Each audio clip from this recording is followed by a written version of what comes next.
I just start by acknowledging we're on the land of the Wurundjeri people. I'm from England, and one of the things about being in this extraordinary country is just it's coming to terms with our past in a way that makes us feel at home, and I certainly feel at home here. So I think I'm going to talk about being a social entrepreneur. I think I'm a serial entrepreneur, eating it every morning. But particularly in the social field, I grew up in a family business that was on the south coast of England, doing lots and lots of hotels, discotheques. It was the 1970s and 80s, and betting shops, casinos, all that kind of stuff. And I realised, and then I was a stockbroker, and then thought that was something missing for me in my life, and I started this whole other journey, working not-for-profits with homeless people. I got ordained as an Anglican priest, trying to make sense of how to be really happy with who I am, how to love and be loved, and get good at it. Not do what my dad wanted, not do what my mum wanted, not try and prove to my granddad that I was going to be as good as my dad. Just actually to love and be loved, to be Nick. And it's been a lifelong journey, and I'm still in it, and sometimes I'm good at it, and sometimes I'm not. Sometimes I'm wishing I was somebody else, quicker, sooner, better, and richer and happier and better known, whatever that is. But on the whole, I think I've learned something, and I think it's because I've been in that space of being a social entrepreneur. It's allowed me to say the reason I get up every morning is about my purpose.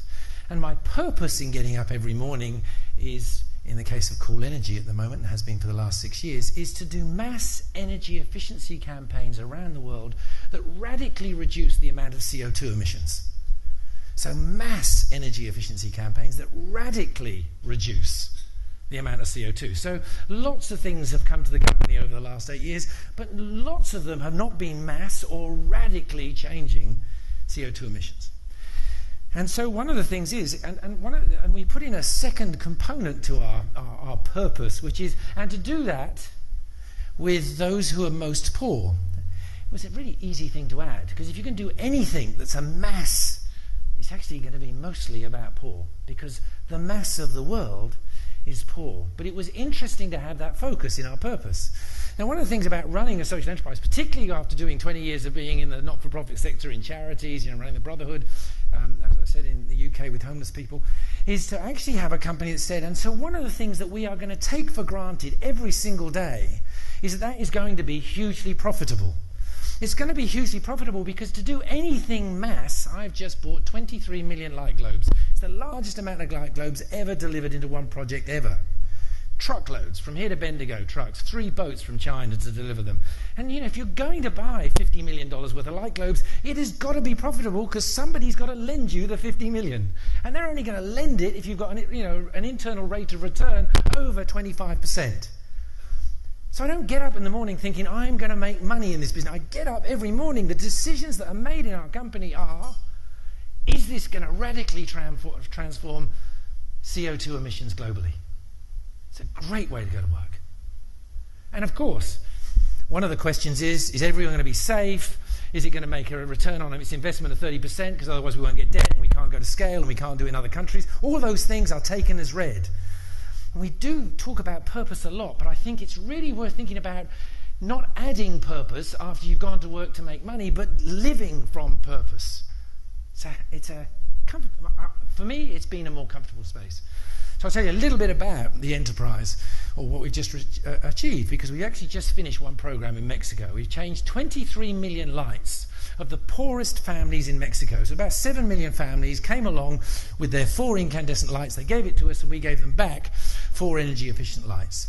That saves the Mexico the need for building either a big hydro dam or 2 nuclear power stations. So it saves that investment. It reduced CO2 emissions by 6 million tonnes over the next 7 years. That's like all the cars in Australia off the road for a year. It actually saved each individual in the house 1 month's salary every year. Now, aggregated, that's 300 million. And because they're so poor, the Mexican government, out of Treasury, paid the other 50%. Another 300 million. So $300 million saved in buying energy for the government, and 300 million from poor people, straight into their hands. No charity. No, can I do something? Or what are you going to spend with that money? If you want to go and get pissed, you want to bury your grandma, or you want to pay for education for your kids, you do what you like. You've just saved a month's salary, and you're cutting emissions. Now, $600 million a year for about 8 years, because that's how long the lights last. Last year, the US gave as aid to the Mexican government $30 million. That was their biggest aid receipt.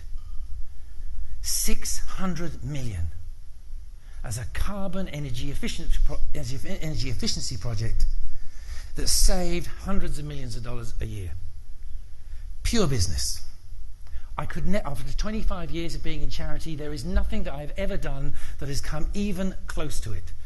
But one of the things that I learned about being in charity, caring for people, and then coming to business is that you actually, the way government plays with you, the way that you play with government is crucially important.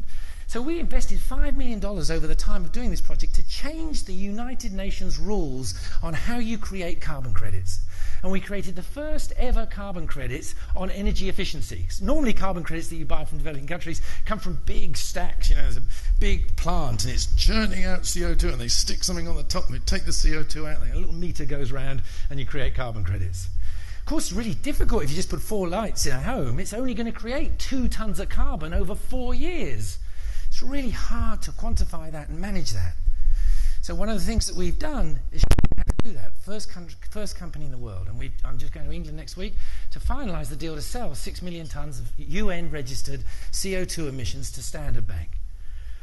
Because we changed the technology, because we are now the only company in the world that has created energy efficiency in poor people's homes for a UN-accredited carbon credit, we are now managing the largest portfolio of carbon creation in the world for Standard Bank in Africa. So we're now working on these cute, really great, quirky, great technologies, small little wind farms for villages, little cook stoves or lights that sit in a hut's roof, and extraordinary technologies thought up by extraordinary entrepreneurs that we now manage the carbon component that means that you can give them away free in Africa.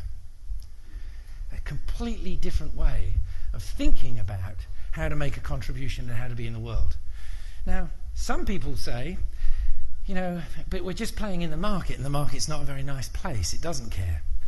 Well, I tend to agree.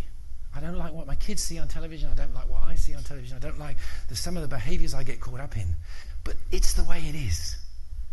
And so we either play in the way it is and we make our contribution and we do it well and with meaning and with passion, or we sit back and we complain that it should be different. Well, it's the way it is. And how we play in it is really important. So I think the thing for me, and the thing that I'd like to leave you with, is whether you're in a large corporate or you're in business or you're starting your own business or you're just thinking about how to play in the world, is that it's getting more complicated. In business soon, all the externalities are going to be priced. You're going to be paying for carbon. You're going to be paying for your pollution. You're going to be paying for water. You're going to be paying the cost of making people unemployed. We're going to see the world radically change. Australia will run out of resources one day, or they won't be needed because the price of carbon is so great. We will see climate change changing the environment we're living in. We may see Europe broken up. We may see a completely different shift in terms of power globally. All of that will probably happen in the next 20 or 30 years, and it is going to be extraordinarily interesting. Extraordinarily interesting. I didn't say great. How you play in it is really important. Are you ready to play differently? Are you ready and capable to make the good decisions that will allow you to say, I can't do this because it's frightening? Are we living with fear, or are we living with something that said it's going to change and it's going to change every day? And are we empowering the people we love and that we care for and the people that we work with to get good at that change? Because it's coming.